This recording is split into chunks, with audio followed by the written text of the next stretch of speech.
네, 토론이 끝났네요. 예, 잘 봤습니다. 오늘 토론은 대체로 이제 뭐 준비된 코너들이 있어서 그런가, 이제 후보들이 좀 그런 질문, 뭐 준비된 페이퍼를 읽는 좀 이런 면들은 조금 재미를 좀 반감시킨 것 같아요. 그러니까 후보들이 진짜 어떤 생각을 하는지보다는 준비된 멘트를 듣는, 뭐 KBS라서 좀 몸을 사렸나?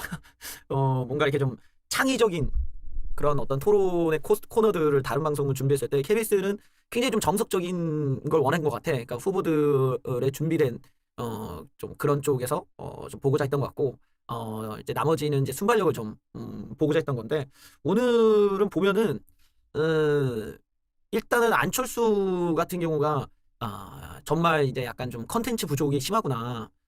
좀 그런 걸 많이 느꼈어요. 그러니까 내가 보니까 천하람은 지금 대본을 안 본 것 같아. 천하람은 거의 페이퍼를 안 보고 다 그냥 자기가 즉흥적으로 얘기했고, 나머지 분들은 이제 페이퍼를 준비한 것 같은데, 준비를 했어도 안철수는 지금 메시지 전달이 좀 떨어지거든요. 그러니까 자기가 시스템 공청을 하겠다 말고는 좀 미래에 대한 이야기가 좀 불확실한 면이 있어요. 그러니까 상대가 자기 과거를 공격한다만 볼 게 아니라 상대방들도 과거가 많아. 뭐 예를 들어 총선 패배, 부정선거에, 뭐 저쪽은 뭐 부동산 문제에, 또 뭐 인지도가 낮다라는 점이나, 뭐 이제 천하람 같은 경우는 아직 경험이 없다라는 점이나, 이런 것들을 안철수 같은 경우는 얼마든지 방어하기 좋은데, 안철수는 좀 그런 거보다 자기에 대한 공격을 방어하겠다만 생각하니까 새로운 게 없는 거야. 계속 뭐 많이 배웠다, 뭐 그 상대방이 얘기하는 걸 그냥 인정하고 마니까 그게 오히려 더 불안감이 되는 거죠. 그러니까 이런 부분에서 좀 안철수가 컨텐츠 부족이 좀 심하다. 그러니까 자기가 아젠다를 제시하고 내세울 수 있는 걸 빨리 개발해야 된다. 이런 점이 좀 안철수의 단점이 오늘 좀 두드러지는 토론이었던 것 같아요. 그러니까 굉장히 무기력하게 상대방의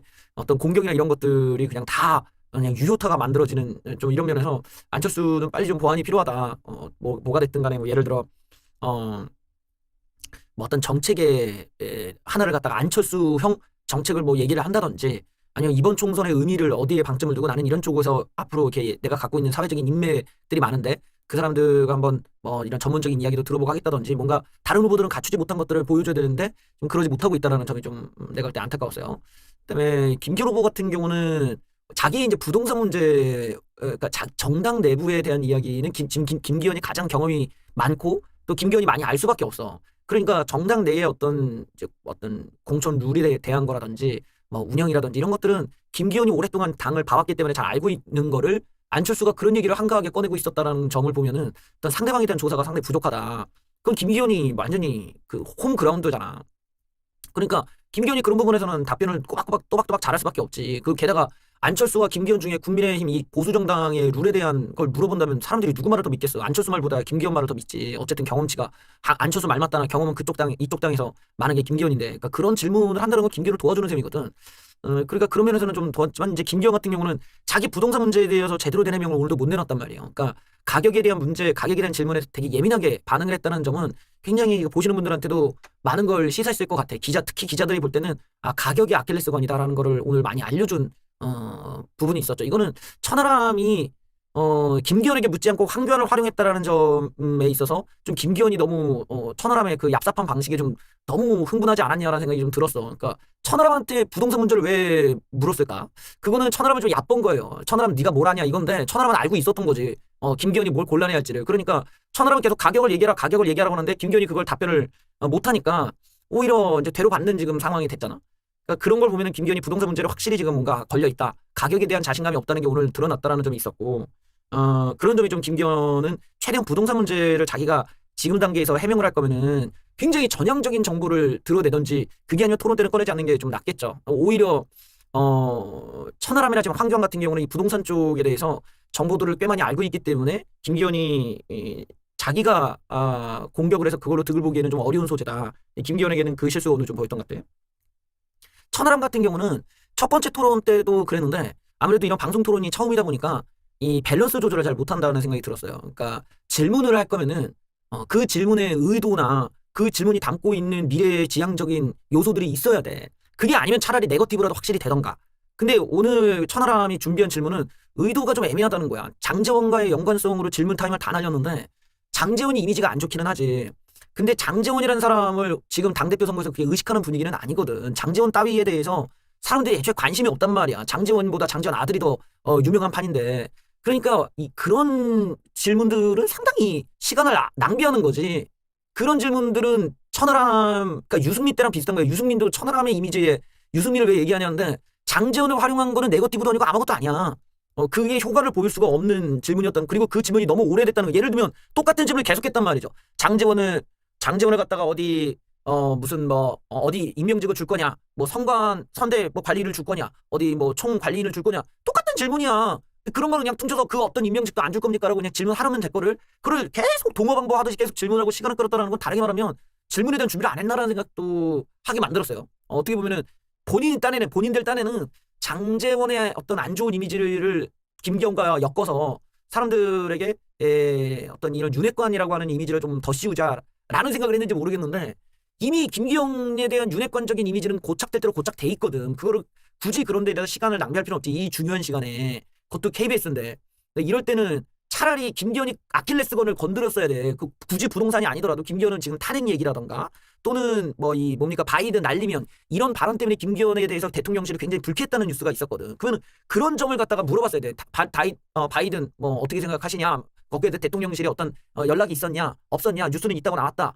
대통령실이 이런 개입 맞다고 보냐 이러면서 오히려 이 김기현의 실수들을 집어서 얘기를 하고, 그게 대통령실의 이런 부당한 이런 부분과 엮여서 갔었어야 그게 지금 본인이 주장하는 또는 본인이 갖고 있는 스탠스와 맞아떨어지는데, 장제원을 끌고 왔다라는 거는 약간 좀 이 어떤 이 천하람이 갖고 있는 사고 안에 자칫 유승민은 정의이고 어떤 뭐 윤핵관들에 대한 증오심이 너무 기반에 깔려 있고 뭐 이런 너무 극단적 사고를 갖고 있는 거 아니냐는 의문을 또 제기할 수가 있어요.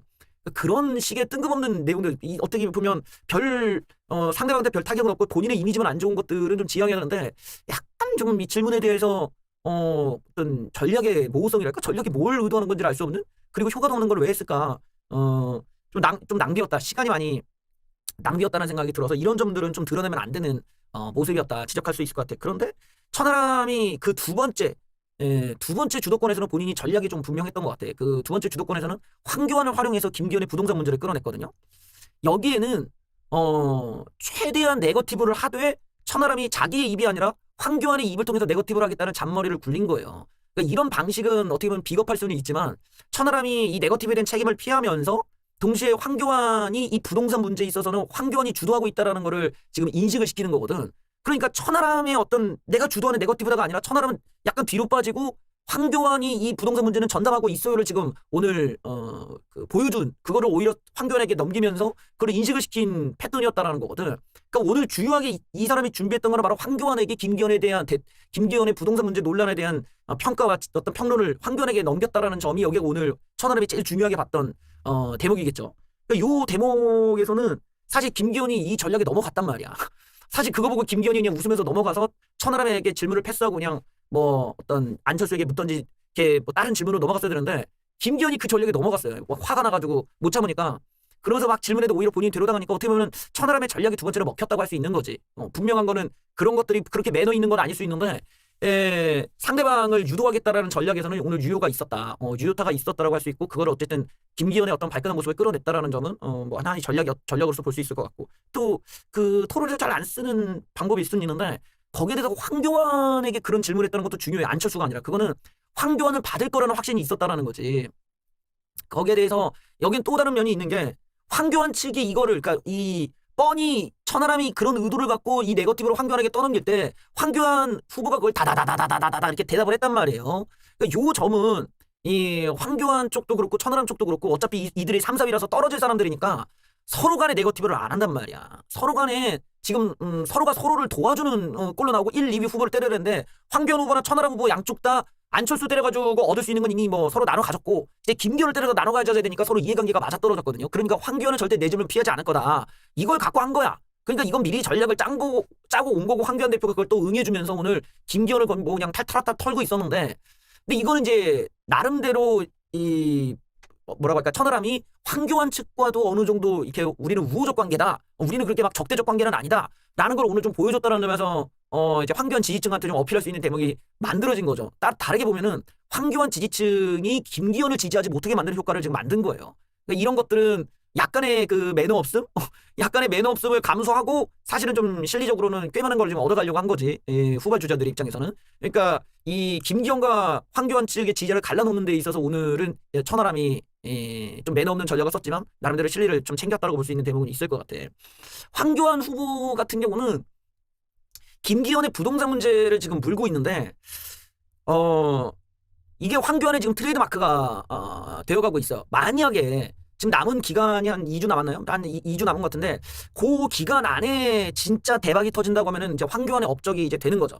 황교안이라는 사람이 어쨌든 이 뭐 빨갱이도 잡았고 공안 검사로 워낙 유명했던 사람이기 때문에 이 사람이 어쨌든 뭔가 냄새를 맡았다 이거야. 그래서 지금 이걸 물고 전면에 이제 내세우고 오늘도 사퇴를 요구하면서 이제 발언을 세게 나갔는데 그게 아주 타당성이 없는 게 아니라 나름대로 자기가 이제 이런 거 저런 거 설명을 하면서 얘기를 하고 있다라는 점은 상당히 좀 유효해 보이는 것 같아요. 그리고 그게 지금 실제로 화제가 되고 있고 토론에 있어서 제일 중요한 핵심 내용이 되고 있고 그리고 김기현 후보가 굉장히 곤란해한단 말이지. 왜냐면 똑같은 말을 계속 반복하게 만드니까. 그리고 황교안 후보는 거기에 대해서 다 이미 공개를 하겠다. SNS에 내가 다 공개하겠다. 이렇게까지 이제 끌어냈다라는 거는 결국에는 지금 계속 이 문제를 포커스를 맞추겠다라는 거야. 김기현의 대답이 맞냐? 거짓말이냐? 이거는 국민들한테 봐라 이러고 SNS에 다 올리면은 기자들이 또 그걸 가지고 뉴스를 쓸 거 아니야. 그러니까 황교안 후보 입장에서도 머리를 많이 굴린 거예요. 무슨 말이냐? 토론이 끝나고 나서 사람들이 황교안의 SNS를 찾아가게 만들고 기자들도 가게 만들고 황교안이 어떤 내용을 올렸다? 판결문이 이렇게 나왔다? 이 자료가 이렇고 어떤 특정한 사람한테 부동산을 샀다. 이 내용을 이제 오늘 황교안이 공개시켰단 말이에요. 이거는 원래 기자들끼리 하던 얘기였거든. 나도 이 뭐 라디오에서 이제 기자가 하는 얘기를 듣고 원래는 알고는 있어. 김모 씨한테 그 사람이 이제 목사 겸 뭐 장로인데 이 양반이 이제 그렇게 해서 사게 된 거를 11일 만에 이게 넘어가고 근데 알고 봤더니 이 사람이 나중에 울산에 관련한 부동산에 관해서 울산이 아니라 이제 지역에 있는 부동산 개발권을 이 사람이 맡아서 하기도 하고 뭐 이런 썰들이 있더라고. 그러니까 그 김모 씨라는 사람이 되게 이 무슨 관련이 있는지가 또 중요해지는 거야. 왜냐면 그 사람이 만약에 그러니까 기획부동산이라는 말은 좀 넘어가더라도 여기가 개발 계획이 있을 수가 있다든지 투자 가치가 있다든지 하는 것으로 만약에 이야기가 전달된 것이 나온다면은 기현 형님이 굉장히 곤란해질 수 있거든요. 오늘 그 실명을 콕 찍어서 얘기했단 말이에요. 김모 씨를. 이것도 역시 기자들한테 떡밥을 던지는 거죠. 그러니까 황교안 형님이 오늘 여론전 같은 경우는 굉장히 좀 지능적이었던 거야. 실명을 언급해서 이 사람 맞저거 몇 번씩 물어보고 김기현이 결국 인정하게 만들었단 말이에요. 그리고 이게 단지 그 임야뿐만 아니라 건물도 그 사람한테 샀죠. 거기까지 끌어냈다는 거야. 보통 기자들이 이거를 취재를 하려고 들어갔을 때 고소를 받아서 이게 다 멈춰 있었던 내용들이고 사실 쉬쉬하면서 얘기 못했던 걸 오늘 황교안이 오픈시켜버렸단 말이에요. 그러니까 이후에는 이제 김모 씨한테 이제 기자들이 달려갈 수도 있는 거고 이후에 이제 변수들은 여러 가지가 나올 수가 있지. 그러니까 요런 대목에서 이제 황교안 형님은 여러 부분을 지금 생각을 했다. 내가 이 의혹이 있는데 여기까지 이제 확인된 상황이야. 대장을 보니까. 그러면 오늘 내가 때리고 SNS에 올리겠다. 홍보까지 하고 때리고 SNS에 올리고 김기현이 뭐라 얘기는 그건 중요한 게 아니야. 어차피 기현 형님이 대답은 똑같을 테니까. 그럼 됐고요. 내 질문만 할게 이러고 대답하세요 이러고 가고 나머지는 지금 교환 형님이 이제 SNS에 올리고 이 여론이 어떻게 일어나냐의 문제거든요. 그리고 황교안의 입장에서는 김기현의 이제 지지율이 좀 빠지면은 결국 그 표가 천하람한테는 안 가지 않겠냐. 안철수나 천하람한테 가기보다는 결국 나한테 오지 않겠냐라는 생각을 좀 갖고 있는 거거든. 그러니까 김기현의 집중 구타를 때리는 거예요. 그러니까 따지고 보면은 이제 서로가 다 나한테 표가 올 거라고 생각하고 하는 건데 현재 먹을 곳이 제일 많은 게 기현 형님이니까 기현 형님을 집중적으로 서로 간에 때리는데 천하람은 김기현을 때리는 것에 있어서 장재원이라고 하는 엉뚱한 카드를 들고 와서 좀 헛발질이 있었고 직접적으로 천하람도 만약에 김기현을 노린다면 본인이 조사한 걸 가지고 부동산 문제를 때려 써야 했었어요. 근데 천하람의 경우는 본인이 조사한 걸 얘기를 하지 않고 최대한 논란을 피해가려고 지금 잔머리를 굴렸다 보니까 지금 엉뚱한 질문들이 나왔는데 그러면 안 돼. 본인도 황교안 대표한테 질세라 직접적으로 가서 파헤치고 나도 변호사고 황교안 검사고 변호사잖아. 변호사가 더 나름대로 알 거 아니야. 그러면 현장 가고 우리가 조사해봤다. 사진 딱 보여주고 뭐 우리 가봤는데 여기가 이렇게 됐고 저렇게 됐고 이게 시가가 이렇고 내가 다 물어봤다 이러고 압박 질문 막 하면서 재판 때 그 증인한테 압박 질문하듯이 김기현 후보한테 압박 질문을 해야 되는데 변호사로서의 오늘 프로페셔널 모습이 이런 게 아니었다는 점이 굉장히 좀 의아스러웠어요. 그러니까 이런 점에서 지금 황교안 후보한테 그냥 넘길 게 아니라 천하람도 지금 그 표를 갖고 오려면 이제는 김기현 쪽에서 어느 정도 갖고 와야 돼. 안 그러면은 뭐 더 이상 안철수 보고 표만 생각해서는 안 되니까 이런 점에서 이제 앞으로 좀 그 강도가 세지지 않겠냐라는 생각을 해봐요. 왜냐면은 김기현 후보의 답변이 오늘도 시원찮았거든. 시원찮고 오늘 이제 황교안 후보한테 뭐 이제 법적 책임을 지겠냐 이렇게 보면은 결국에는 상대방이 입을 막겠다라는 거 말고는 없었기 때문에 그런 식의 대응을 하면 안 되고 이것도 이재명은 되게 흡사하기 때문에 가격을 싸싸도 막아야 되는데 요 대목에서 조금 서로 간에 조금 아쉬운 부분이 있었다. 그러니까 오늘은 사실 결과적으로는 그렇게 막 대단히 토론을 잘했다고 느끼는 사람은 없었던 것 같아. 단지 조금 칭찬하기 어려웠던 후보는 안철수였다. 안철수 같은 경우는 컨텐츠도 부재였고 오늘도 발음이 좀 많이 새는 부분도 있었고 본인에 대한 어떤 공격, 그 과거의 선거에서 많이 졌지 않냐 이런 공격에 너무 흔들리면 안 돼요. 그런 거는 이제 다 지난 일이니까 그런 거에 질척대고 막 얘기를 길게 할 거 없어. 나는 내가 아무리 그렇게 했다 하더라도 총선 말아먹고 너는 인지도도 없고 너 지금 부동산 문제 때문에 어차피 날라갈 놈이고 여기서 나처럼 깨끗한 놈이 어딨냐? 천하람보다 내가 낫지 않냐? 이런 쪽으로 갔어야 되는데 너무 자기 얘기를 지금 뭐 너무 과거 얘기를 자기가 몰입돼가지고 그걸 주저리주저리 설명한다는 것 자체가 이 안철수 바뀌어야 됩니다 이거. 그래서 안철수 쪽이 좀 보완이 좀 급하다. 나머지 분들은 뭐 머리도 굴리고 뭐 했던 것 같아. 근데 나름대로 그 재밌게 봤습니다. 뭐 우리 황교안형님이 정말 큰 웃음 주시고 뭐 기현 형님도 정말 정말 어이가 없다는 표정이 정말 봤어야 돼요 형님. 그 김기현이 눈을 껌뻑거리면서 어이가 없네요라고 하는데 야 진짜 어이없는 표정이었거든. 오늘 토론에서도 뭐 각자가 또 생각하는 부분이 있었을 겁니다. 예, 저도 오늘 토론 보면서 후보들의 어떤 면면, 후보들의 이런 그 어떤 보완점 이런 것들을 많이 보면서 아직 우리가 갈 길이 멀구나 이런 생각도 해보게 됐어. 뭐 많이 하면 이제 늘어나겠지.